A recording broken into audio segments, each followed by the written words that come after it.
We just stepped on their face with a hobnail boot and broke their nose.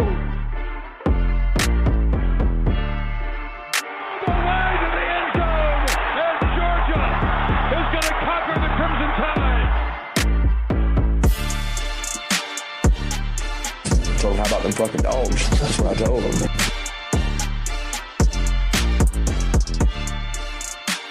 Hope it didn't take that long, yeah. Go Dogs. Ladies and gentlemen, 100 Sanford Podcast is back. And not only are we back, we got the Big G back in the building. New computers, new mics, new everything. Look at you looking good, boss. Let me see. I should have moisturized, but hey, I look all right. Hey, man, look. But hey, it's rough and tough week. Yes, sir. Ain't no time for pretty stuff. You know what's funny is that I was going to shave and everything, right?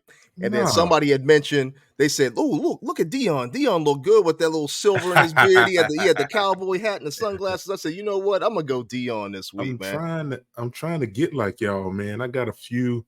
I probably got about. I've jumped up to about six grays in the beard. Man, you don't want. Trying to get like y'all. I'm trying to get like y'all soon, man. No, man, you don't want this. I've had this, man. Them silver foxes, man. Y'all get all the attention, man. No, man. I've had a little bit of silver, a little bit of gray ever since I was like, man, I want to say mid-20s, something like that. Really? Like, yeah, it had like a little couple ones that came in that I was like, all right, how long is this going? You know, the whole transition, and then with the kids, boom, the kids bring it.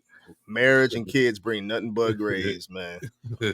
But how was vacation, man? You was on vacation last week. It was good, man. The only thing the thing that I missed was sports, man. I couldn't get any football while I was traveling over in Europe. YouTube TV doesn't work. That's how I get my stuff.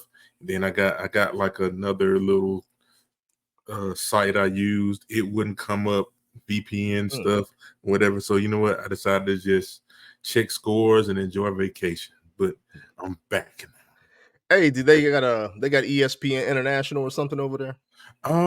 You could get some stuff. I forgot what did I tune in. I tuned in one time to something, but again, it's day games would be cool. If you can get them because it's about 5-6 hours ahead. But otherwise, I'm waking up the group chats with 100 literally 100 texts in them. Talking about the games and night before, and I'm asleep. I mean? But it was cool. It was cool. Got to see some NFL ball on my last day there. Watched Titans and Titans Ravens. Were you around the area that you could go live and see it?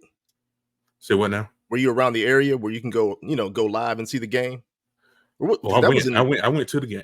Yeah, that's what I thought. What's the feeling like? What's the feeling like? It's cool, man. I was a guest of my boy Rand Carthon of the Tennessee Titans. So we sat with some other Titans, fans and stuff, but also seems to be a lot of Baltimore Ravens fans in there. Can't quite tell if they're from Baltimore or from, I believe a lot of them were from I guess the UK. Yeah. But you sell jerseys from everywhere. It was cool. Tottenham is a nice stadium. Mm-hmm. It was built in 2019, so it's a fairly new stadium. Only thing that was tough for me was the size of the seats. and no cup holders, which is weird because they definitely serve a lot of drinks and beers and all this stuff, but ain't not a cup holder in sight. You know what I mean? I'm surprised they didn't have like tea and crumpets. Oh no, man! I got me some chicken fingers and waffle fries there. Yeah, a nice little drink. They do it right over there, and it's like I said, it's a nice stadium.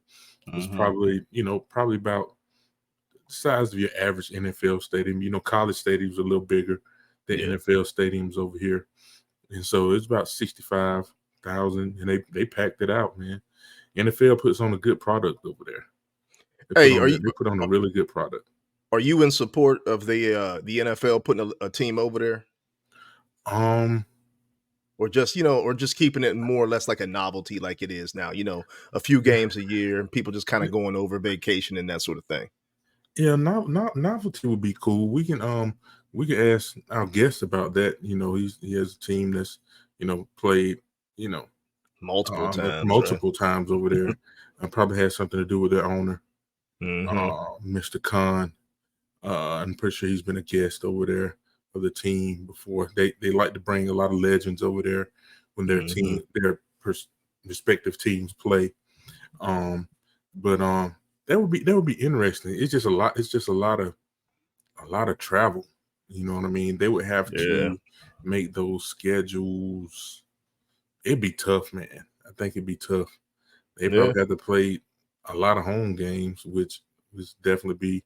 Then it'd be like that. That's a disadvantage to everyone else. Yeah. You know what I mean. So I'm not sure, man, but it's cool. It's definitely cool as a novelty as it is now. Have they did the Germany games yet? Or I think they're starting the Germany games. They've done Mexico, obviously. I think Mexico might have been one of the first joints they did back in the day. I'm talking about this year. I thought Germany was this year. Germany's up on the list. I'll look that up, but I know they're up on the list. I thought they were doing some this year. Yeah. Oh yeah, it's this year. It's definitely this year. I just don't know which game it is. Okay. And that'll be interesting. I think all the UK games are done. Yeah. I think they're done already. Yeah, I just thought about it, man, because you were over there, and I know they keep talking about the games internationally. They keep talking about like possibly putting a franchise over in England or Mexico, and I'm like, I don't know if I want to do it. If I was a player, want to uproot my family and live across seas, and then you got the financial exchange and differences in terms of currency and things like that. But like you said, the novelty, obviously the NFL's making bank. The fans love it. It's an international game now, so they get an opportunity and a chance to sit down and see a real live game in front of them instead of, on, I guess, Sunday Ticket, which they probably have over there some form of fashion. But I just wondered what your thoughts were since you played. And the it's cool. It's cool that there's in Tottenham they can take out the grass field because they don't do that soccer stuff on turf over there.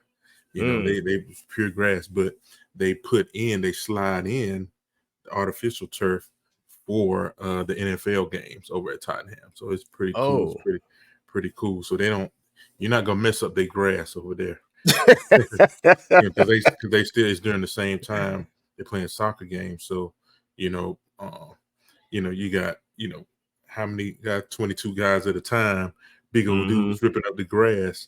They don't want that on their soccer fields. Yeah, that ain't happening, man. I know they got so I looked it up. They got the Dolphins and the Chiefs in Germany. That's on November 5th. And then they got nice. November 12th, they got the Colts and the Patriots.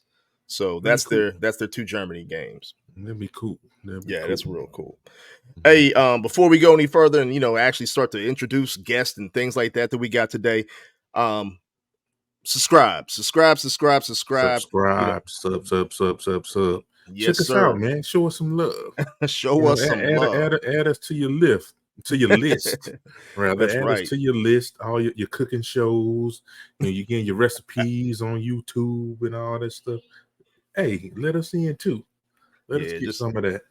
Give us an opportunity. Subscribe. That way you get all the breaking news, breaking shows that pop up. Also, head on over to IG, TikTok, and the X. Follow and repost us as much as possible.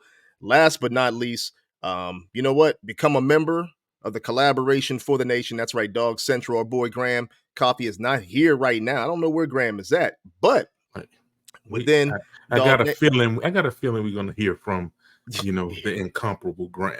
Yeah, he's gonna pop up, no doubt. He's got to pop up. He's gonna pop up, no doubt. But make sure you follow Dog Central as well. You get a little bit of everything from us. You got a lot of different podcasts on there, personalities, intel, information, and things like that. But today we got a great guest coming on, man. You know how we do every time there's a big game, no doubt about it.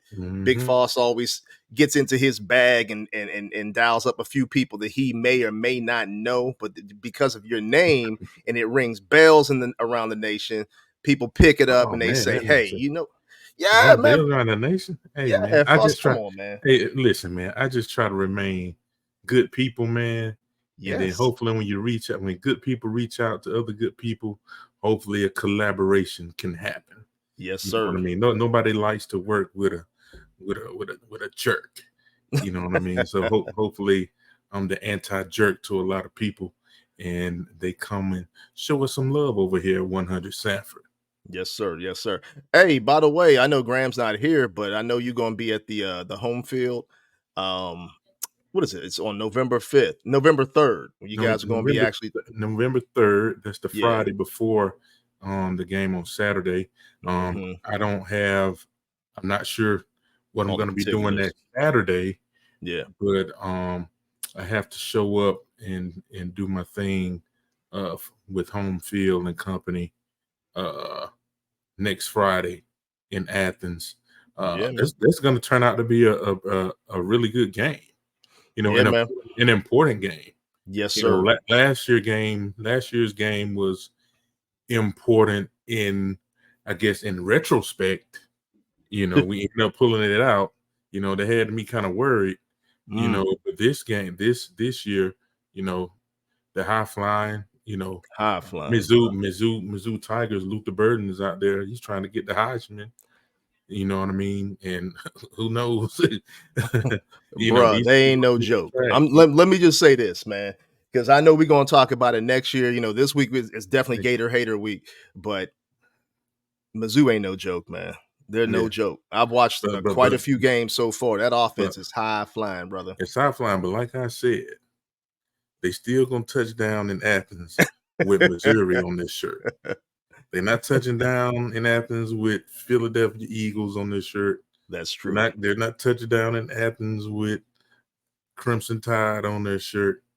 They're touching down as the Mizzou Tigers. And as long as we show up as the Georgia Bulldogs, we'll take care of business. Be all right. I got you. I got you. I feel you. So here I am. I'm bringing y'all a little bit. Just be aware. But Big Foss is telling y'all, just chill, relax. We still them dogs. We still undefeated. We still them Last time dogs. we checked, we haven't lost since 2021. So We it's a long time, right? 37 games. We done lost one out of the last 37. That's crazy, right? Hey, let's talk our stuff a little bit. Hey, you know what? Real quick, because we didn't get a chance to talk to you, because you weren't on the show last week, Mhm. about Vandy. What were your quick thoughts about Vandy before our guest pops up in here? I didn't get to see that game either. I missed two games. Mhm. I saw some highlights while I was over there. I did see some highlights on the ESPN app, and they took care of business. You know, I'm pretty sure defense would have liked to not given up, you know, what they gave up. But I'm always, how do I want to say it? I can always count on this staff to correct anything that has gone awry with the previous play, the previous quarter, the previous game. You know, Mhm. their staff is adept at addressing, you know, everything that goes on with their team. And so they did what they were supposed to do, went in there, got the W, you know, went hostile Nash Vegas. Mhm. No, what's funny about Nash Vegas is though, man, at Vandy, like I don't know if there's other stadium like this, but at Vandy, there's like your seat, your bench is Mhm. up against the wall, and the fans are like right there above you. Like they can lean over and touch you if they wanted to, you know. So they talk it all kind of trash. It's not a big stadium, but it's hilarious. I got a hilarious story. We played them one year, and for some reason, I wasn't in the game. Maybe we were rotating at whatever some point we weren't in the game. Mhm. And you know, they know they're not a match for us. So they're just at the game having a good time. And I wasn't in the game. We talking trash lightweight to them, you know, out of the eye of coach, you know, talking trash up in the stands. And so I wasn't in the game. And so they talking trash. So I finally, it's my turn to go into the game, and they started chanting Rudy, Rudy, Rudy, Rudy, Rudy, Rudy. And I said I could do nothing but laugh. That was hilarious.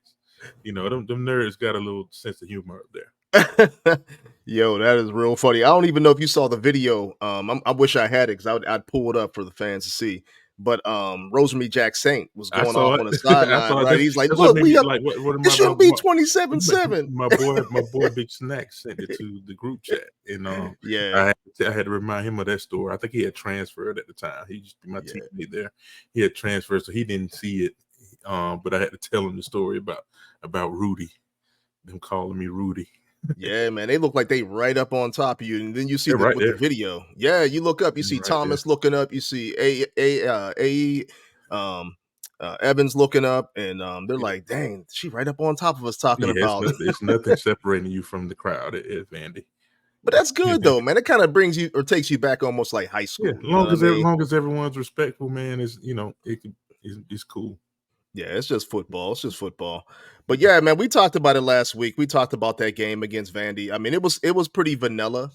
I wish, man, sometimes you wish as a dog fan that the Kirby and the offensive staff or defensive staff, whatever it may be, all the coaches would just let this thing just go. You know what I'm saying? Just pound teams, do what they want to do to them. But that's not what they do. They don't empty their bag against teams like that. They actually kind of hold back. It's kind of vanilla. But it's a sad thing when it's vanilla because it gives everybody this perception that the dogs ain't what the dogs are. So, but it all shakes out in the end. Like we said, we haven't lost the game since 2021. Back-to-back national champions, and it is what it is. But you know what we do on 100 Sanford, Foss. Like I said, you went in your bag. You went and got one of the best, man. Hey, like man, we talking Georgia, Florida this week. Hey, and like it.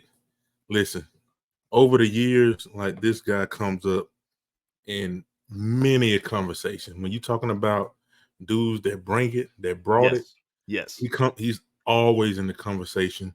He's overdue for the Hall of Fame. That's long overdue. Yes, you know what I mean. But he'll get there. Tim Brown went through the same thing. You know what I mean. But he'll get there.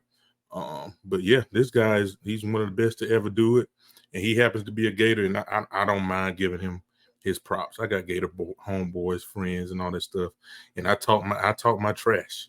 I talk it heavy because I believe in my dogs.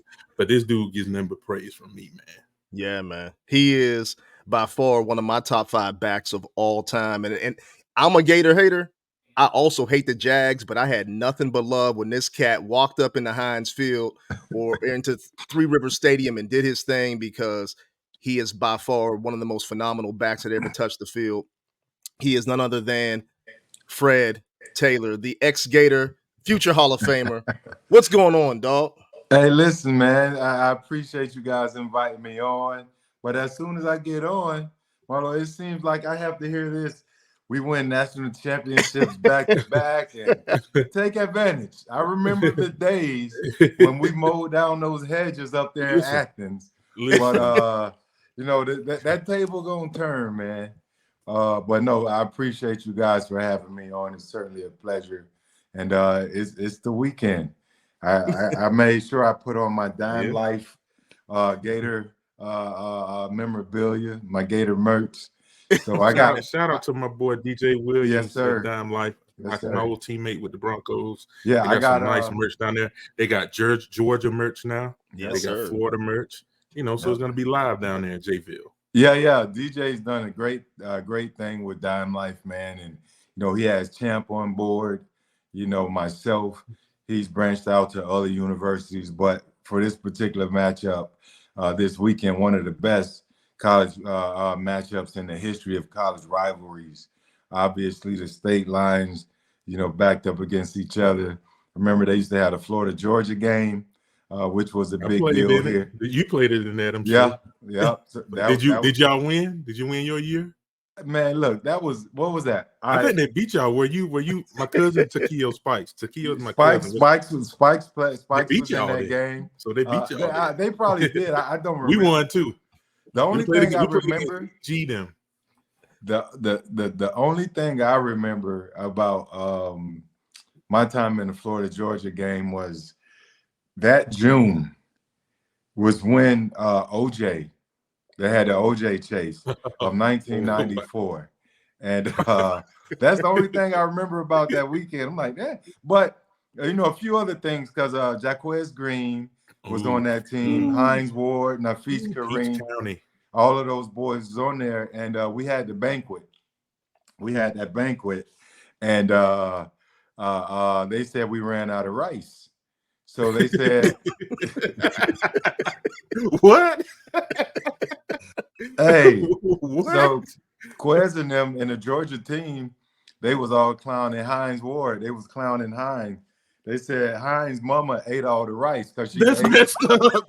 That's messed up. Dude, these guys was wild. They was wild. Hey, but the guys were it was a good game, good guys, man. I met all of those guys. And then eventually we all either became teammates or ended up playing against each other because Nafis and Jaquez was on the Georgia team, and they came to Florida. And I know Hines, they all ended up going the Georgia route. And Takeo eventually went over to Auburn. But, I was almost a bulldog. I don't know. I never heard. Oh, wait a minute. Hold up a second. Hey, Georgia, we ain't gonna let him slide. We can't let him slide. I never heard that. That's got to be cap. We can't let him slide. We can't let him slide. We can't let him slide. It ain't cap. I never heard that. It came up that you had an opportunity to go to Georgia. you might have accepted a little cash, but it wasn't enough. It wasn't enough, Big Fred. It wasn't enough. We have it back then. You know what? What's crazy is I never really truly. There was a split second, like Herschel Walker, Terrell Davis,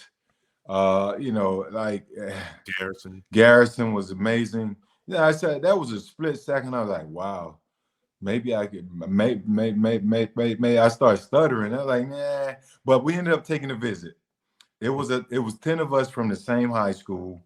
We were all on the same visit, and they were truly interested in, I would say, at least 6 of the 10, because I know we all qualified. And we ended up doing the visit under Coach Ray Goff. Coach Ray was the head coach then. I remember being at his home, down at the big, beautiful home, waterfall, all that different stuff, the visit there. And it was good. Everything was cool. But it was more of a pro bono type situation because of the money we were getting from a local person that they had contacted. And through him, we got, man, I'm probably getting $1,000 a week or however many times I could go over and visit. That's a lot for a kid. I'll take $1,000 for somebody right now. Listen, I was getting almost whatever I wanted every time I made the trip over, and it got to the point you would have been worth it. Yeah. So it was a substantial amount, but spread between a few schools. At that time. And I wasn't going to say anything ever about it, but the NCAA came down on us. They visited Gainesville, a few different trips. And one trip, they were like, so last time we came, you all denied it. It was myself, Riedel, Anthony, who all grew up together. We all denied receiving any funds. And the next thing you know, they were like, before you deny it again this time, we just want you to look at these photos. And in the photos, they was like, this man, this person, that person. Well, who is that person? Red-handed. So at that point, we was like, yeah, we know those people. We did receive funds. We didn't say an amount, but we had to say it. And, and unfortunately, I believe at that time, the NCAA took some stuff away from Georgia.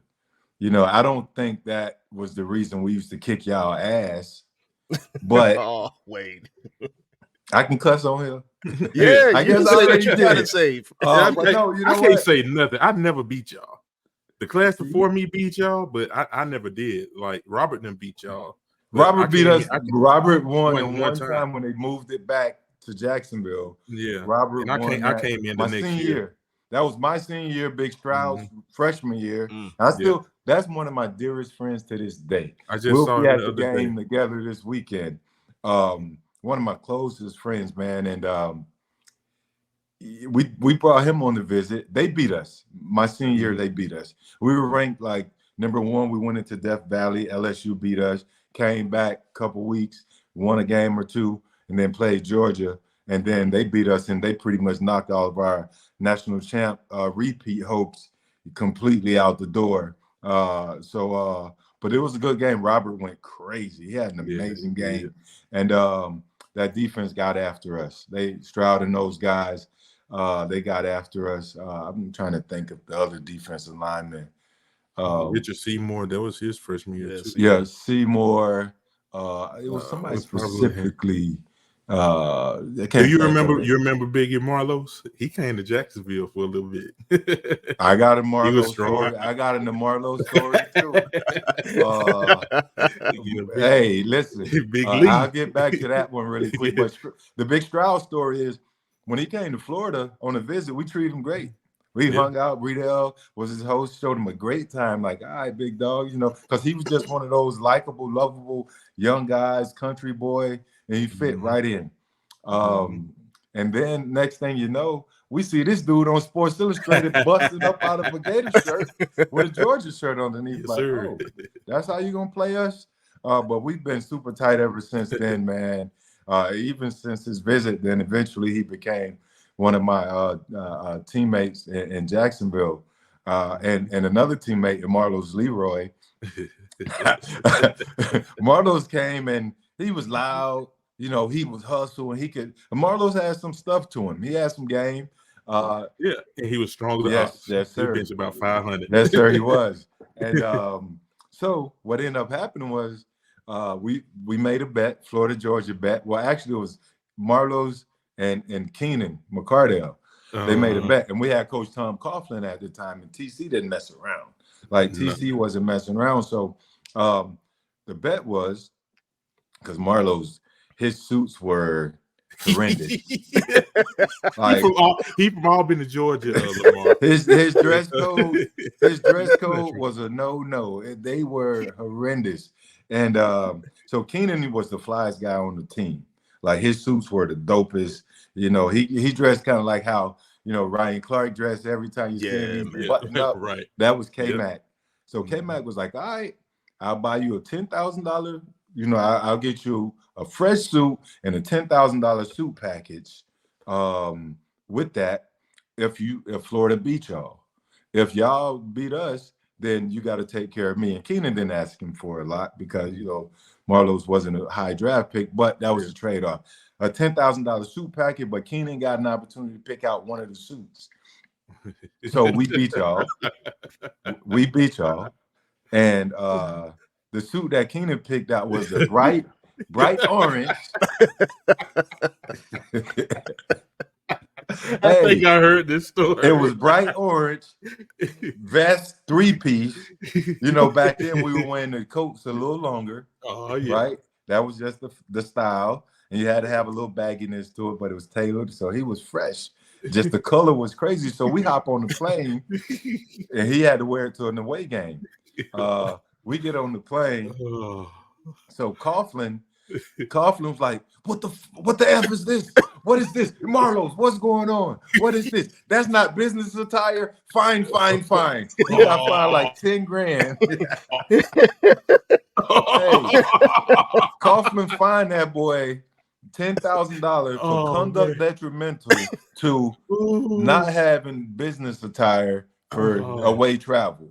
Our business attire with Coughlin was suit, tie, and Coughlin would fine you if your jacket was too long. Like these guys try to have those long key sweat down to your knees, extended jacket, 3/4 cut. Fine. Boy, Big Marlowe's was like, come on, man. and he appealed it. I don't know if it was ever rescinded, but yeah, man. He was hot. Big That's Lawrence, funny. he was also down there with my. We're gonna move on to this game, but shout out to my boy Tony Gilbert. He's back with the Yes, sir. Jacksonville Super solid. Jaguars. You TG, know, man, love him to death, man. on the Good sideline. guy, good player, a great teammate, great person. I'm happy for him with what he has going on. I remember when he went in there to try to, get the job opportunity, and he was just kind of like he attacked everything the same way. He's so business structured, and he's this way. He's always forward moving, forward thinking, and he was that way as a player. And we had our matchups in practice as teammates, and I think we all made each other better. It's always crazy how heated this rivalry is, but so many of us have connections and relationships off the field.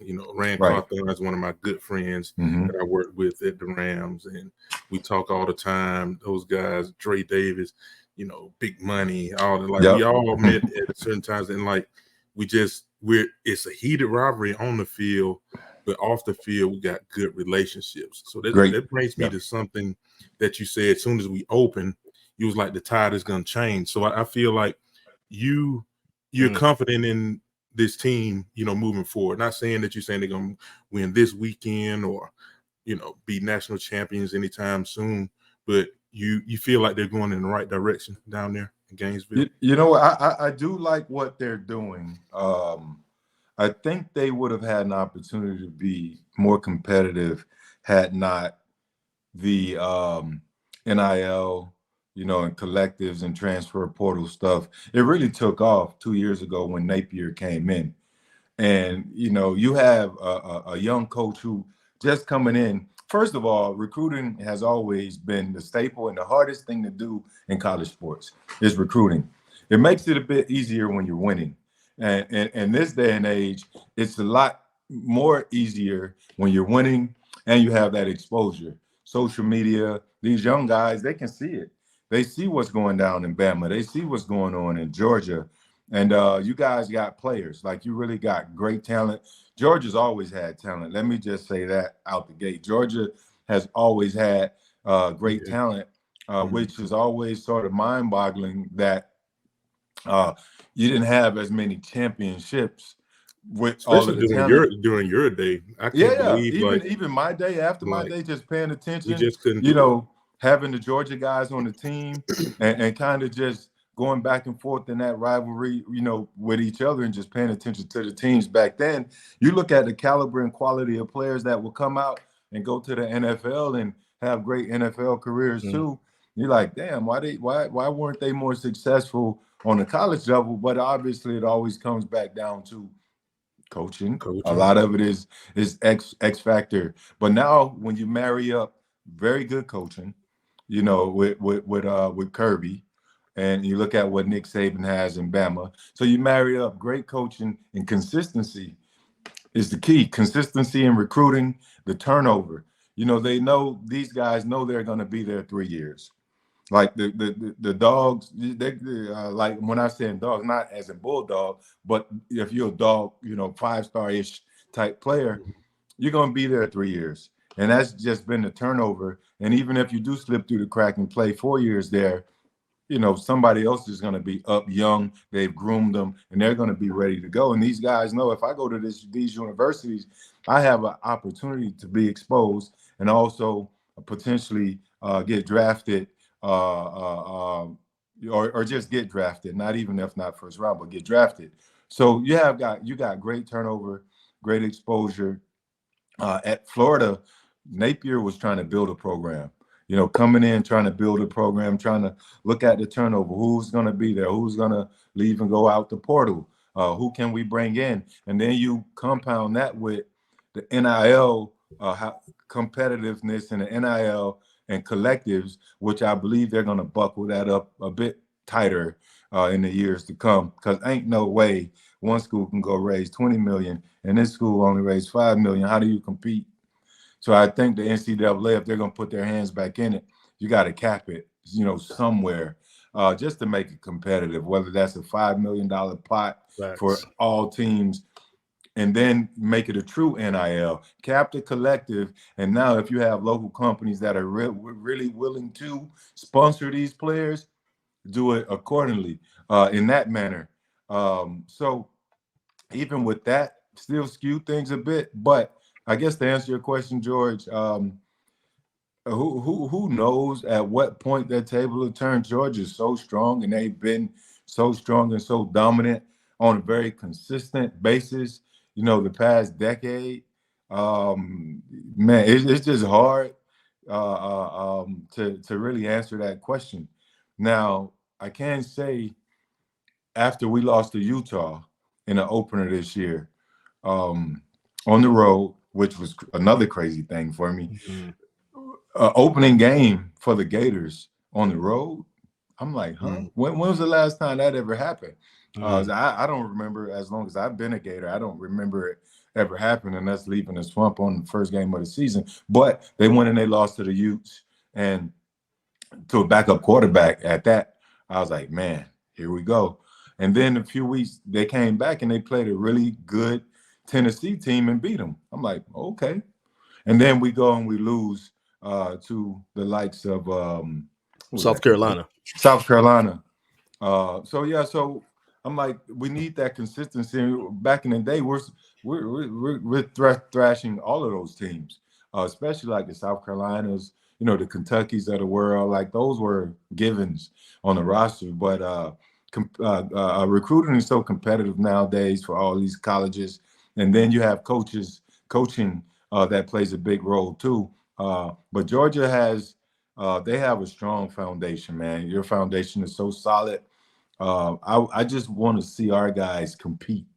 A play here, a play there could be the determining factor. And these type rivalries, obviously, they've said you throw the records out the door over the history of these games. I think the guys are going to play lights out, and they're going to play their hardest. And if we can have some sort of night like we had versus Tennessee, who recently put up a really good fight versus Bama. Man, Bama's not as strong as they were, but, to put up that sort of fight and make it a game, I think then this will be a game, God forbid, a blowout. I just want to be able to go to the game, see the guys make. Because Stroud gonna talk, so you wanted to be competitive. And I gave him the ticket, and I got the sweet ticket for him. Hey, I will call security on his ass. Hey, you got to get him out of here. I got him the ticket. Hey, Fred, you talked about the team being down slightly, but what is it that Florida has to do really in the next few years to kind of bounce back and to be one of those top tier programs like it used to be? George always talks about it, the battles in the trenches, and we've seen it over the last few years that Georgia has just dominated the trenches, offensive side of the ball, defensive side of the ball, and that's why they're back-to-back national champs. But what are your thoughts with Florida? What do they have to do to kind of bounce back and become one of those premier teams? You said it. Look at the draft picks that have left Georgia, on that defensive front. Georgia North, aka the Philadelphia Eagles. Look at the defense, how great their defense are, the caliber of players they have up there. You got to be able to recruit in the trenches. Georgia's always been great with acquiring beef, and what I mean by that is the big boys. Yeah, I have had dominant big men on both sides of the ball, very great players. You mentioned this, it goes back to the Seymours and the Strouds and those guys. One, being able to recruit in the trenches, but also having solid and consistent play at the quarterback position.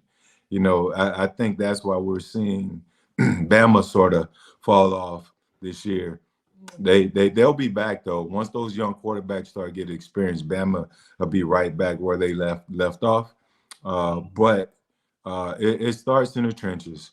In the SEC, it always starts in the trenches in the SEC. If you ain't got no line to protect, or if you got a dog of a defense up front, then you give yourself an opportunity to win, 80% of your games. Obviously, skill talent makes a big part of it. But the skilled players, everybody got them. Yeah, there's not a big difference in skill players. I mean, every blue moon you're gonna have that one, talent, uh, that Nick Chubb, you know what I'm saying? Mm. That Sony Percy Harvin. Michelle, those type of those guys. But shit, yeah, I've been putting out running backs too. Now that I think about it. So yeah, I mean, it starts in the trenches first. So they got to be able to recruit offensively, defensive line. I'll make sure I go out and try to find the biggest dogs that I can find on the defensive front. You'll be able to produce some skilled players, but if you can't protect or rush the passer, you have to stop the run in the SEC, you're not going to win. In my opinion, that Florida heyday, when you thought about Florida heyday, I'll never forget our strength coach came back from that 98 game. He was talking about just how y'all looked getting off the bus with Freak them. What's the other D tackle y'all had back then? Was Ed it Chester? Ed Chester. Yes, Chester should have been a first rounder, easy. Yes, man. Like those, like when y'all like, you know what I'm saying, my boy Jay Rudd I played with. Thorough. Like, hey man, like when y'all got off the bus, that was the difference. Like them, the front seven, always kept some mean running backs and them guys out there on the outside, whether it's Quez, Michelle, y'all Ike. had Michelle, Ike, or Rashay, not Michelle, Rashay. Yeah. Just like guys on the outside, just coming, just those dudes. Right. And I don't know if Florida has consistently had those type of guys lately. I think the recruiting rankings showing them, doing some things this year, this upcoming year. And so hopefully it doesn't go too fast. Hopefully it's a slow build. No, I mean, I don't, them days where we had to fight off y'all, Tennessee. See, people don't realize that the East was where it was back in during our time. Right. That dog fight. Yeah, the East was very competitive. When you sprinkle in the West, even back then, Arkansas was better than Bama for a bit. Oh yeah, I never lost. And then you had the people over at Vanderbilt that used to throw the kitchen sink at you. They didn't care. Not that they were winning, but you had to bring your A game because we can beat everybody by 40, 50 points when I was playing.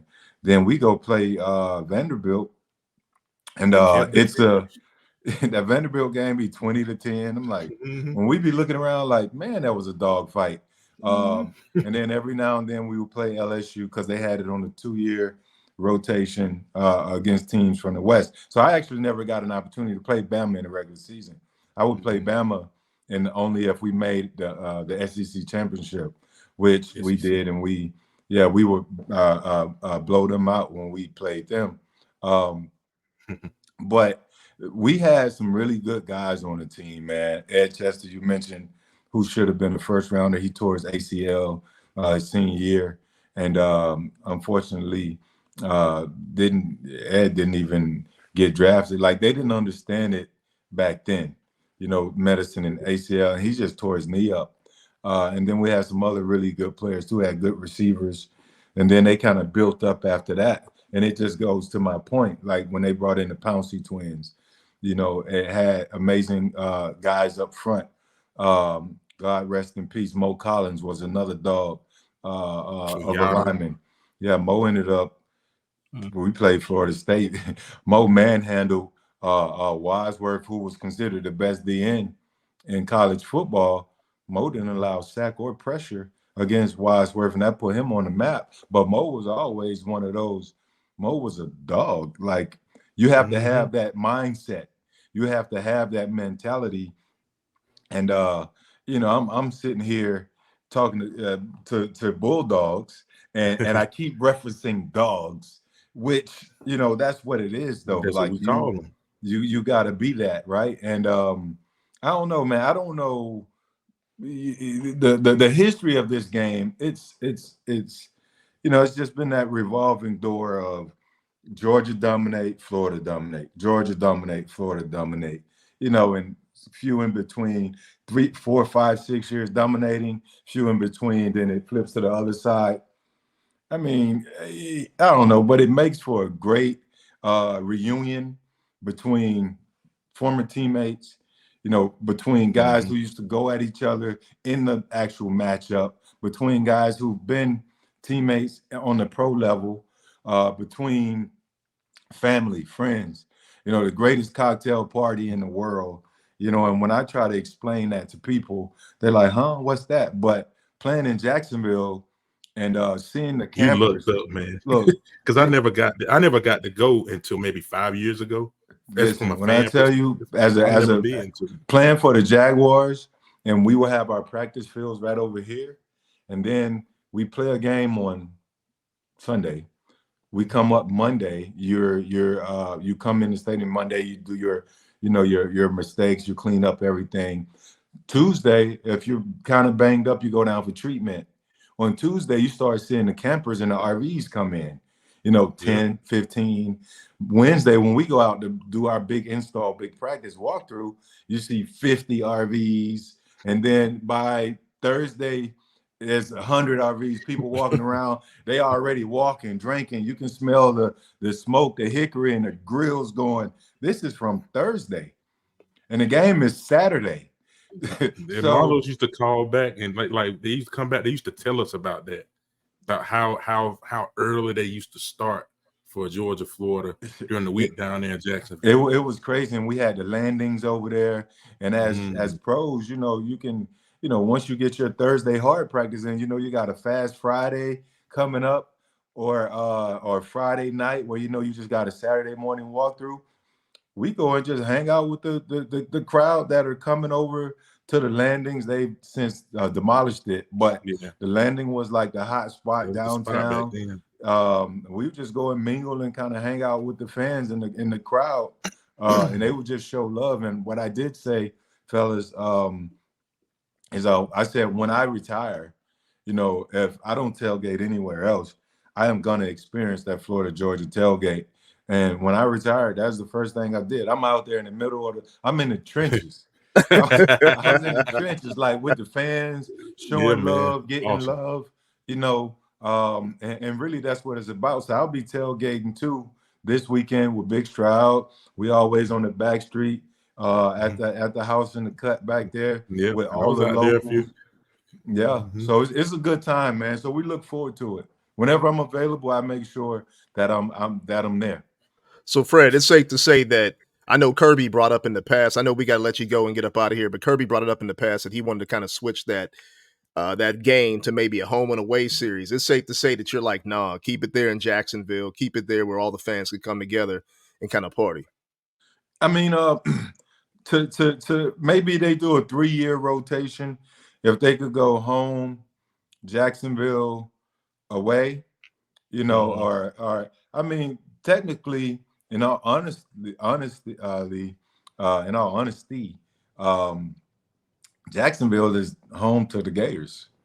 Like our fan base that's Jacksonville. You've been saying, I've always told people I got the best deal in the draft in my '98 class. I was able to go 9th. I went top 10.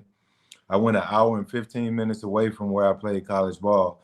I fell right in Gator heaven. I was home. I'm in my home state of Florida. No state taxes. So I didn't have to deal with that extra 7% that a lot of these guys got to give away on the back end of their checks. So it was a blessing for me to land in Jacksonville. So there's a gift and a curse. I was still stuck in that market while not many people knew me on the national level, because most of our SEC games were played on the SEC network in this region. So, and then once I got drafted here, I was in this region. So not unless we won or played primetime games, not a lot of fans from the Midwest to the West Coast got an opportunity to see me play. So from a marketability standpoint and my player and being able to market myself as a player, a Jaguar, it sort of suffered. But I wouldn't. I would do it all over the same way. I would personally, because I know the game and the business now, I would have a different approach from a individual standpoint. But collectively, Jacksonville is truly home to Gator Nation at the end of the day. All those fans ain't coming from Gainesville. Much like I know all of the fans aren't just living in Athens. But I would like to see some sort of rotation if they can go Georgia or Athens, Gainesville, Jacksonville. Athens, Gainesville, Jacksonville, or something like that in a rotation. I think that would it will bode for a more of a something for the fans to look forward to. Although the largest cocktail party is something we all look forward to. It's legendary. It's legendary. The fans love it. We love it. What they're doing though for the next couple of years, they're going to renovate the stadium here coming up in the next couple of years. So, you know, it might just, I think it will be that the series will move back to those colleges unless they decide to play somewhere else. I don't know that part, but I do know that they're renovating Everbank or TIA Everbank Field. Yeah. All tail. Old school. Give me this all tail with that next tail chirp too. Yeah, I'm torn. It'd be great for fans to experience the swamp once. I only been there once, and I went your senior year, and when I was being recruited, that was Peyton's last game. So I'm pretty sure you remember how electric and crazy that stadium was. Man. Of course, he never beat y'all, just like me.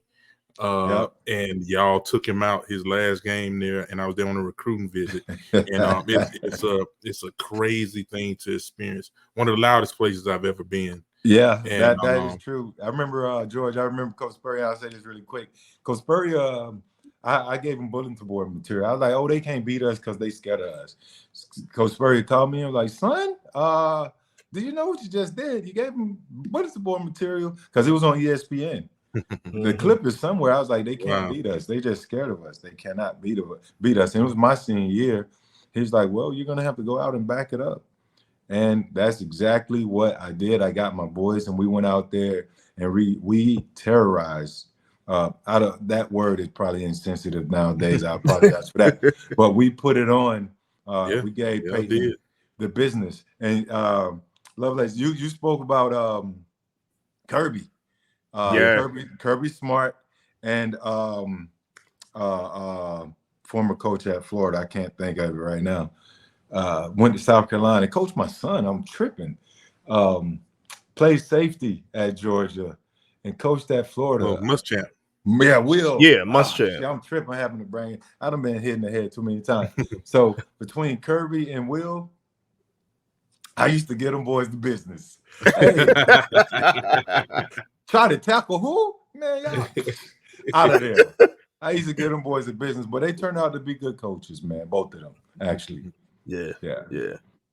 Well, Fred, man, we thank you for coming on. You know, we had Ryan Clark on, so we got 2 out of 3. 2 out of the 3 from the pivot, but I don't know. Now we gotta decide. We gotta decide that we want to bring on. Oh man, look, we can go rated R, but Channing be going rated X, bro. We don't know what we can do. Hey, I thought about Chan, but I got to figure out my questions. Chan going Chan, and you know what's crazy is what people see is Channing being loose and wild. I mean, Channing has it follows him, right? Yeah. He was wild at Florida. He was just one of those guys that he just didn't care. Like he's a good old country boy. He just didn't care, and he cares. But he does it in Channing's way. You know what I'm saying? Yeah. And he's smart. Channing's so smart, which is Channing studies. He takes his craft serious.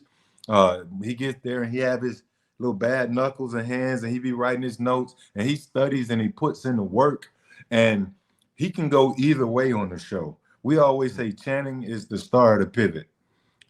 He is so multi-layered and he likes to we have a moment carved out for Channing. So he waits for his end. But the guests, they pull up and they be ready to, this dude right here, boy, I gotta watch. Like they be ready to get him going. We sit back and we watch it, and he just waits for his moment to jump in, and he makes good. He goes viral almost every time we drop a show, and that's just Channing, man. But y'all should definitely invite him and have him on. Ask him about walking down the street barefoot in Gainesville. Obviously, he's said a lot of other stuff. He used to pee on himself in his uniform. But yeah, man, I appreciate you guys too for having me again. Definitely. Man, we are very appreciative of you, man. You're a very busy man, very Yes, visible man. You're on one of the best shows in the country, The Pivot. I appreciate the way you guys let definitely, I know you have guys have more than athletes, but you guys I appreciate the platform you give the athletes to tell their story, and even entertainers in general, because sports is entertainment. I think people forget that. It's very real. Our lives and our bodies are on the line, but we're entertaining doing that as well. So you guys give a platform for people to to humanize themselves, to the rest of the country. And I'll continue to be a fan of the show, man. Appreciate Love it. you guys. RC, one of the best doing it. And he's a good, I guess you want to say, quarterback. You know Amazing. what I mean? You know what I mean? He's one of the best out there. He a Kappa man. Underrated. Oh, that's that y'all. You and you guys with your little canes and stuff, man. I see. That's what Channing tells RC on the show. We did 4 shows yesterday, man. Between Orlando, we flew into Atlanta last night. We landed, knocked out a show 20 minutes after that, and rushed right back to the airport and flew home and got back home at midnight. So I was up at 5. I went to the airport, caught an early flight to Orlando, knocked out 3 shows in Orlando, caught a flight to Atlanta, knocked that show out, caught the 10:30 from Atlanta back to Fort Lauderdale, got here at 12 something. I was in the bed by 1:30. And back up again this morning at 5. So we'd be like this, but RC was like, Fred, what direction you want to go with this guest? And I said, this is kind of what I want to do. He was like, I want you to quarterback it. You go ahead and lead the way. But we have moments where ain't no ego, ain't no pride on our show. We just want to bring good content. We want to respect and honor the guests and help them get, their message, story, promo, whatever it might be. We just want to have good conversation, and we don't care who get the glory. We know RC is great. He's buttoned up. He can give it to you any type of way. We know what Chan brings to the table. His versatility, he goes way up here. And we know I'm more subtle and more open. I try to be more open-minded and I analyze from that perspective. And I kind of bring Chan back down, and we meet RC. All 3 of us meet in the middle, and that's just what we bring to the table, man. But yeah, man, appreciate it, fellas, for sure. Thank y'all, man. George, I was trying to get a little merch bet, man. I was going to say, look, if we win, he got to give us some of that Georgia, that's that Georgia merch. The dime of life. So for sure, I'm sure we can get some over there, man. I mean, it would be great, obviously. And I don't know why. Well, Champ is the plug, obviously, but also DJ and DJ. I mean, DJ Williams. With what you guys are doing with your show, the Big Bulldogs. I think it's a no-brainer to gift you guys Georgia merch. They got a lot of amazing shirts, hoodies, hats, shorts. The little the nice little beach fits. I bet I see you out there at the beach looking all sexy, Big George. Hey, listen, let me tell you, I don't wear no shorts below my knees no more. I don't know what I was thinking back in the day with them long shorts. What we was thinking. That was just the thing, man. It's errors and timing and all of that stuff. But yeah, I saw Champ the other day, man. A lot of guys went into the Georgia High School Football Hall of Fame. Stroud went in. Stroud, yep. Champ introduced a lot of guys. Champ went into the last class. Mm-hmm. But yeah, man, shout out to those guys, man. We're gonna let Fred go, man. Yeah, man, we gotta let him go. We can't thank him enough for joining us today. You could be doing a lot of things, including sleeping with that schedule. Yes, sir. Yes, sir. It's time to do my other radio show, and then I got some other stuff. I'm leaving tomorrow morning to head up, so it's all love, man. I'm glad we were able to carve it out and get it done. We appreciate it. We definitely do. I can't wait to go show my son, man. I already showed him. I said, look, this is one of the best that's ever done it. So ever done that. And I mean that. We mean that wholeheartedly. Yes, I'm glad that he knows that, because we're in the area of social media now where people can get their rocks off. And when it's talking about the greats that ever told that tater, your name always comes up. So I'm glad you can get those, flowers as they call them, while you're still here, man. Appreciate it, Jordan. Thank you, bro. Thank you. All right, guys. Y'all have a good one, man. Big salute. Go Gators. Bad luck to you this weekend, man. But have a great time. Brother, have fun this weekend, guys. Y'all all right. All right, you too. Hey, Fred, George. I mean, that was a good interview, man. Good interview. That's fun. Good, loving stuff, man. Ain't nothing better than having somebody. Obviously you played yourself, but when you have players that have played in the games that you are talking about, discussing, and not only that, one of the best that's ever done it. I mean, I told my son the other day. I said, who I got this week? And I said, I got Fred Taylor. Now he's 9 years old. He's like, I don't know. Fred. I put that film on. He's like, oh, okay. That's who daddy? Like, that's who we got. That dude right there. 2-1 for Florida, 2-8 for the Jaguars. So he's a rare dude, man. When people talk about running backs, is like, he checks all the boxes. All of them. Like you have guys like him, like Adrian Peterson, that check all the boxes. You got somebody like, just say for instance, you got somebody like Nick Chubb, who in all intents and purposes, he checks all the boxes, but the package is a little different. Like Fred is the running back that you would build on Matt. Yes. You know what I mean? Yeah. He's 6 foot and change, like, he's big. He's on the when you take your kid to the doctor and they give you the percentile, he is 99 percentile on everything. Yeah. You know what I mean? Size, weight, speed, power, everything, man. When you go back and look at him, everything. Yeah, man. When you go back and you look at it, because I was looking at film of him this past week, one cut and go. You know what I'm saying? When you look at that type of back, that I'm sure as a lineman, you're like, look, I need to open up this hole, and hopefully this running back behind me gonna hit this thing and be going. Fred is that type of dude. It was one cut, go. And if you got in his way, it was gonna be power. He was gonna run over you, or he was still elusive in open field, shifty. Too, man. It carried over to the NFL too. That's why he should be in the Hall of Fame. If you look at the guys that are already in there, it's a no-brainer to me. You know what I mean? Very, very much so a no-brainer. Yeah, I don't even understand that, man. I mean, I understand the whole voting and everything Hall like that, but Hall of Fame's kind of weird. It's politics. You know what I mean? Like, just you look at my Bulldog brother, Terrell Davis, amazing running back. You know what I mean? Fred compares in every way. You know what I mean? Yeah. You got you guys like like Gail Sayers, like his great back, great return man.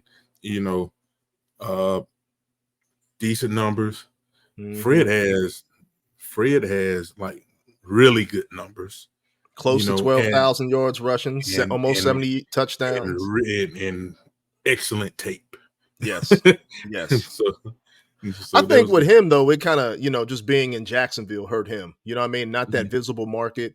He had those iconic games that you would see back in the the playoffs when they're playing the Patriots, and heck, I remember them going up to Pittsburgh and blasting us when we were in Pittsburgh. But I think if he was one of those guys that had played in Pittsburgh, played in New England earlier, right? Because he ended his career in New England.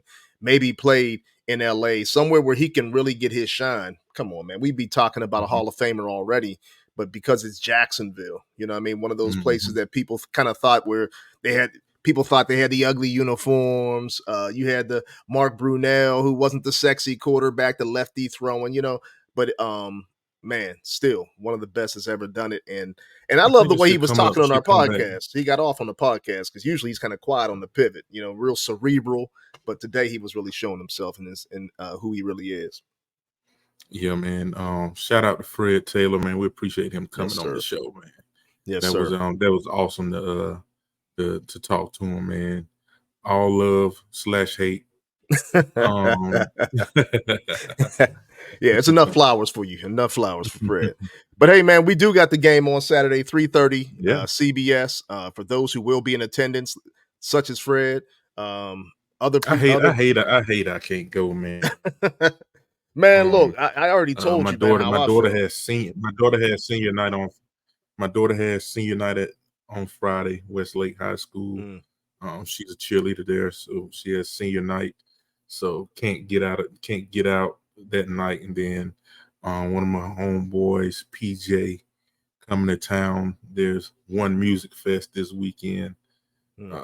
So you can check out some music this weekend, and I'll have the dogs on my phone though. I tell you that much. Yes, sir. Of course. You know what? Fred kind of brought it up. He was talking about the trenches, and I kind of wanted to ask him about the quarterback situation because finally they got it. Looks like they got somebody under center that can actually do a little something with this offense. But he did mention as well. I mean, if you have those playmakers, those skill players, those are guys you can develop. Those are guys that you can find. But without those guys in the trenches, not too much can be done. But when you are looking at Mertz, I'm really surprised, man. Coming from Wisconsin, Mhm. the transfer. I thought he'd be a turnover machine in the SEC. He's actually taking care of the ball. I think that's the reason why they are 5-2 and have won as many games as they have, just simply because he's been able to take care of the ball because their offensive line hasn't been fortified yet. The defensive line hasn't been fortified yet. They don't really have the playmakers so much on the outside of Pearsall and Wilson, the freshman. I think they also got the freshman tight end. What the heck is his name? Boardingham, that actually leads them in receiving as an additional threat. But I'm really interested to see what the Dogs do against this Mertz-led team because they got some splash, man. When you talk about the trenches, you talk about somebody just simply opening up a hole.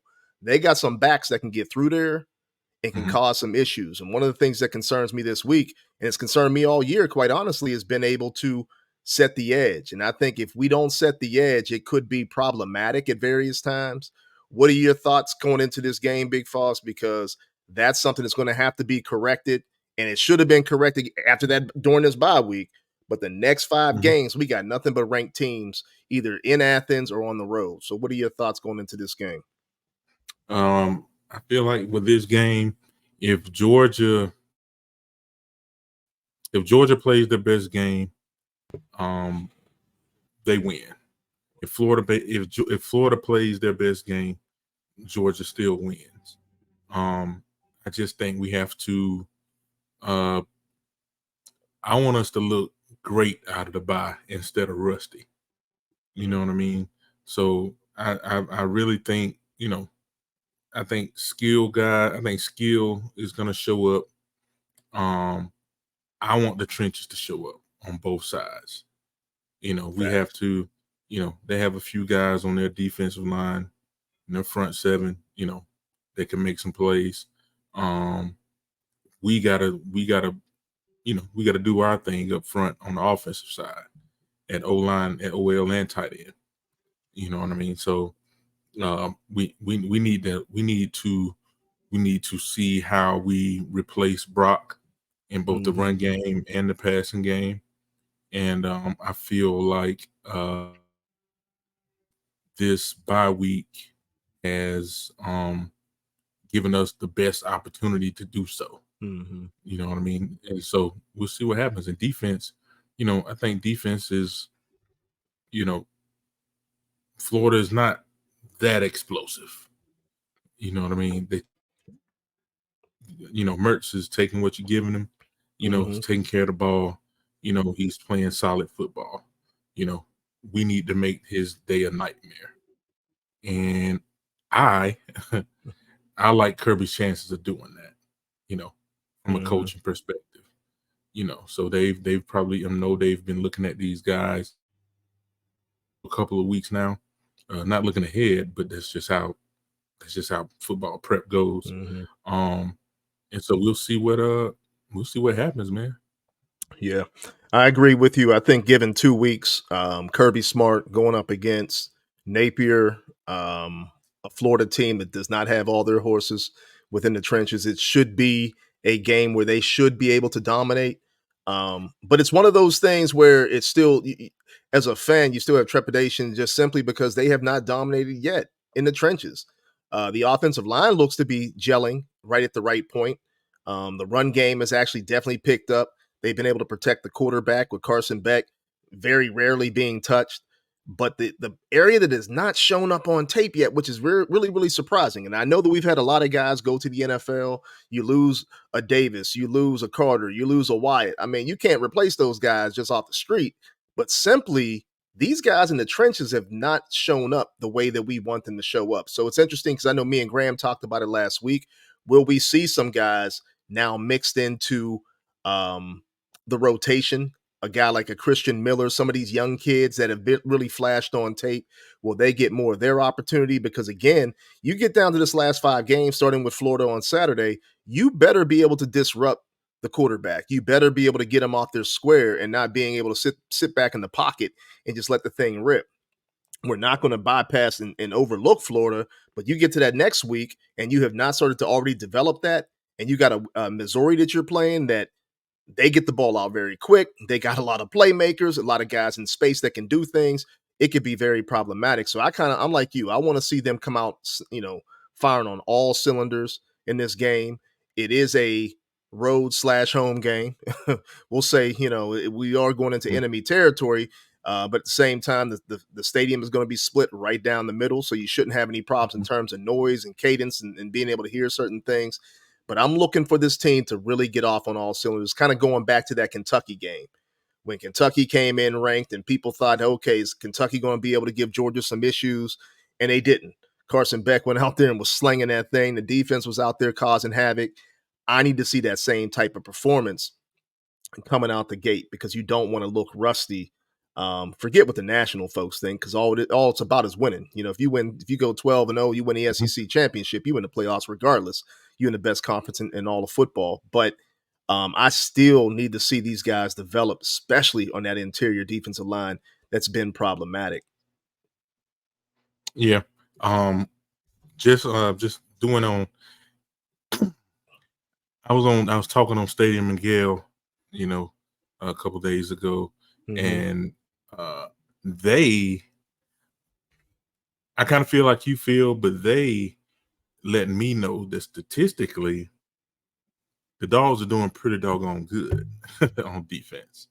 It's just, and it goes back to what we've been saying all year, is that it just looks different. You know what I mean? And also watching football Sunday night, it kind of put it in perspective for me watching Philly versus Miami. Miami, yeah. That we lost some really, really, really, really, really good players. Yeah. So it's kind of unfair to expect what's still left to live up to that. Like I'm watching Jalen Carter and Jordan Davis like throw grown men around in their first and second years, and like we don't have that now. We got better than what most people have. Right. We just don't have that, and so to expect that would be kind of unfair to the guys that are here. Then we got some solid guys. They play good football. They know what they're doing, and I think they're going to get better as the year goes on. And so the Dogs are playing solid. I think they have the best back end in the country by far. Yeah. 22, 23, 24. Ugh. They're nasty, man. I'm actually upset that I'm upset that that Smith did not get All-American honors, midseason All-American honors. That's crazy to me. He's got 4 picks. Really? He didn't even get second team All-American honors. I'm really surprised. He's a good one, man. He's a ball hawk. He's a Yeah, magnet then you for the throw Lassiter football. at the corner spot, and he's balling. You know what I mean? Yeah. He's really coming into his own. He's playing great ball. Yes, sir. Yes, sir. Then we got some young guys that are getting better. You know what I mean? You can see it from week to week. With Everett and company.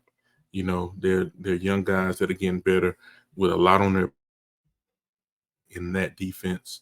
It's not easy.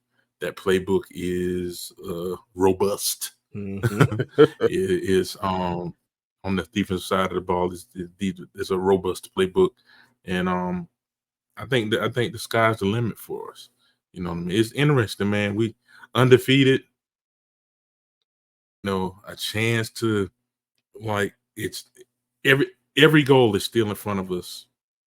Yeah, every goal is still in front of us. Everything is still attainable, and that's fascinating to see, being that they've reached the ultimate goal 2 years in a row, and they're on track for 3 years if they play up to their standard.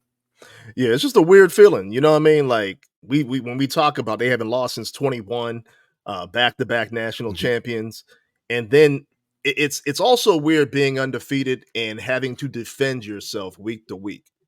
I know Kirby's always talked about we're not going to be the hunted, we are the hunters, but still, no matter what, to everybody else, you are the hunted. Everybody's coming after you, and no matter it takes a certain kind of mindset to shut the doors over there at Athens and on Sanford, and all those guys gel up together and say, look, man, it's us against the world. And hopefully that you think coming out of this bye week with these next 5 games, they say to themselves, look, man, it's us against everybody. Nobody thinks that we can do this. Who's going to step up, be a leader? Who's going to step up and make sure that we are on our square doing everything that we need to do? Because what was interesting to me was that video that we talked about, where you talk about Rosemary Jack Saint, when he looked at the offensive line, he looked at all of his skill players and said, look, man, it ain't supposed to be this. It ain't supposed to be 27. They expect greatness. And hopefully these next 5 games, they say to themselves, you know what? We expect to be great. Some of you guys have not won a national championship. Some of you guys have not played prominent roles. What do you want your legacy to be? Do you want to be that team that loses it, or do you want to be that team that wins a third unprecedented, championship going into the new college football era, where it's going to be a playoff of 12 teams? So I'm interested to see how this team looks coming out of the bye week. I cannot wait until Saturday.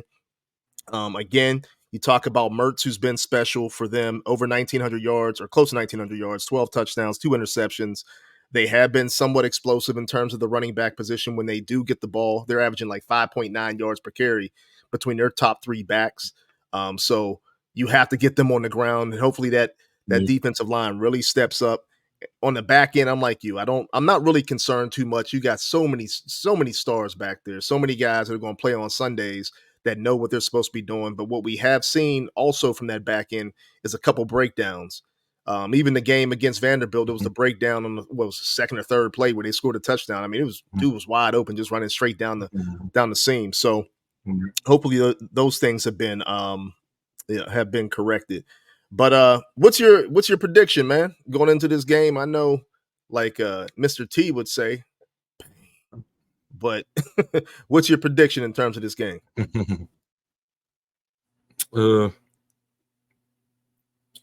I think Georgia wins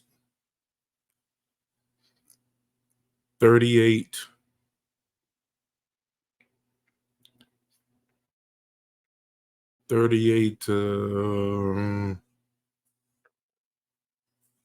14. Okay. Last year, 42-20. I'm going to go 41-17. I think, again, until the defense really shows me that they are going to just snuff people out the way they have, they're going to give up some points. They got a great kicker over there at Florida. And what's the kid's name? Trey Smack, 14-14. I mean, he's nailed like a couple 50-yarders. But yeah, I still think this offense does what they do. Even if they give me 38-21, I'm happy. Yeah, I mean, it's one of those games. You know, it's funny too It's because a rivalry. It's a rivalry game. exactly, You winning by more than 2 touchdowns. exactly. You know, you can't ask for nothing more than that. I agree, 100%, 100%. So we got those out the way, man. One last thing before we get up out of here, I got to ask you this. You know, it's been in the news lately. Michigan, Harbaugh, sign stealing. Coach Prime has talked about it. Everybody's talked about it. What are your thoughts on that, man? Because, you know, I hear everybody steals signs and, you know, that's just part of the thing. But still, you got to play within the confines of the rules. What's your thoughts? Yes, I have an opinion. And my opinion comes with a ton of nuance. So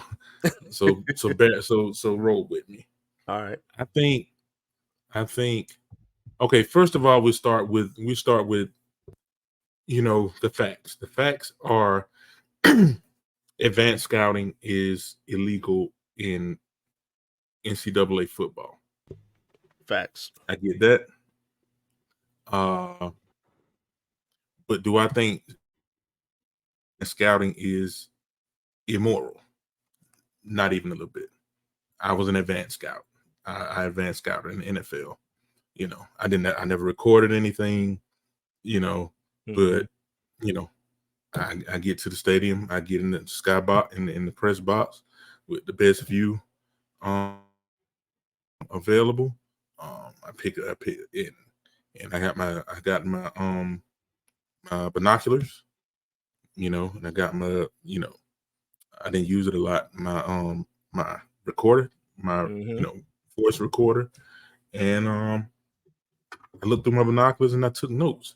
You know, sometimes I nail signs and all this stuff like that. You're looking to see, you know, who's coming in the game. You know, when so and so gets hurt or this. Like the advanced scouting is a thing. You just can't do it in college. So I don't think it's an immoral thing. Where I would draw that is videotaping. You know what I mean? Go in there and go get your signs, buddy. You know what I'm saying? If we're talking if it wasn't, you know, if they broke the rules as they stand in the NCAA now, of course they gotta be, you know, reprimanded. You know, but as far as the discussion goes, as far as is it wrong? You know, I'm going to throw morals in it. If is it morally wrong within the football? I don't believe that's the case. You know, I believe everyone's trying to get an edge, everyone's trying to get an advantage, and you just you put in the work to get it. You know, it's not you're not you know, taking the easy way out, videotaping stuff. You go, you get your signs. If you want to match it up to the tape, you want to see like this, that, and the other. You want to go watch. You want to pull up the TV copy, see if you can hear something. You know, like to me, it's all fair game. So the people that think it's immoral, I don't agree with. And but I also feel like, you know, Coach Prime said, like, I can send you my playbook, and it won't matter. You still got to stop it. You know what I mean? When you get into the fight with the big dogs, you know what I mean? It matters. If I tell you about to run lead left, and I got a 350-pound offensive tackle, and you got a 190-pound defensive end, and you know I'm running lead left, I don't think it matters that you know I'm running lead left. You know what I mean? And I get it. It has a lot to do with scheme and putting guys in the right position, and where, you know, it feels unfair that, you know, you have guys in the right position, you know, to stop a play. But against good defense, they're gonna be in the right position to stop the play anyway, without cheating. You know what I mean? That's called preparation. You know what I mean? Well, you know it's going to be interesting to find out. They got all your tape. They got all your tape. They know all your tendencies, and you know it's gonna be hard as it is. You know what I mean? So, you know, you still got to play the game. We'll see what happens. I do think Michigan is hella sloppy. You know what I mean? Like if you're gonna cheat, be the best. Yeah, man, they got receipts. Everybody, it's like everybody's coming out with receipts. I think like the stuff that Harbaugh got in trouble for. Should he have gotten in trouble? No, hell no, he shouldn't have got in trouble. But still, don't be sloppy. don't be sloppy. They're just a sloppy, cheating operation. Yeah, man, they got a lot of things going on over there. I find it interesting. Like the Patriots, man. Yeah. See, you know what? See, Fred only had 30 minutes. You know, anytime we bring somebody from the Pats, we could have got. I forgot about that. We should have got the scoop. Yeah, I couldn't get the scoop. Couldn't get it. He was like, I gotta go. But yeah, man, it's gonna be interesting to see because for the NCAA to be coming out against Michigan and a lot of teams coming out saying things about Michigan, there has to be more that the NCAA has besides just a guy going to a few games and taking down a few notes because it to me it seemed just kind of odd how they went out there against TCU and got mollywopped in the first half, and then all of a sudden in the second half they adjusted, almost like TCU adjusted their playbook and then went right back to the film that maybe Michigan had already had. But if you go back, look at that Michigan Ohio State game, you just saw that tape that came out. We posted it on our was it IG? No, was it the X now? The little video of when Michigan, Ohio State's getting ready to change. They're about to audible. Everybody on the Michigan sideline stops and looks over, including the players. And then all of a sudden, everybody's adjusting. I mean, it's like, dang, that's a little messed up. But we'll see. We'll see what comes out about that. I just want to get your perspective. Word was they did it versus Georgia too, though. What happened? What's that? Word was that they did it against Georgia too. Yeah, but they couldn't stop them boys. So it's like it didn't work. You got to play the game, and I get it. Yeah. You want to govern your entity, and you got to make sure everything is on the up and up. And I'm cool with that. But as far as is it right, wrong? It's like I say play football. You know what I mean? Don't record nobody's stuff, and I feel game after that, up until that. I feel you. All right, man. Well, we got the big game on Saturday. We about to get up out of here. It's been real to have you back in the building. Love having you on as always. We'll get back with Graham and make sure he's okay. But as always, we'll see you at 100 Sanford. Go Dogs. Go Dogs.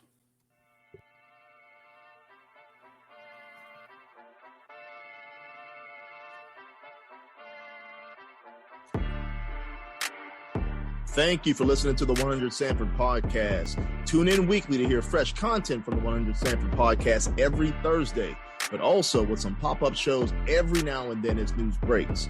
You can also follow the content on our website, www.100sanfordpodcast.com, and email us at dogs@100sanfordpodcast.com.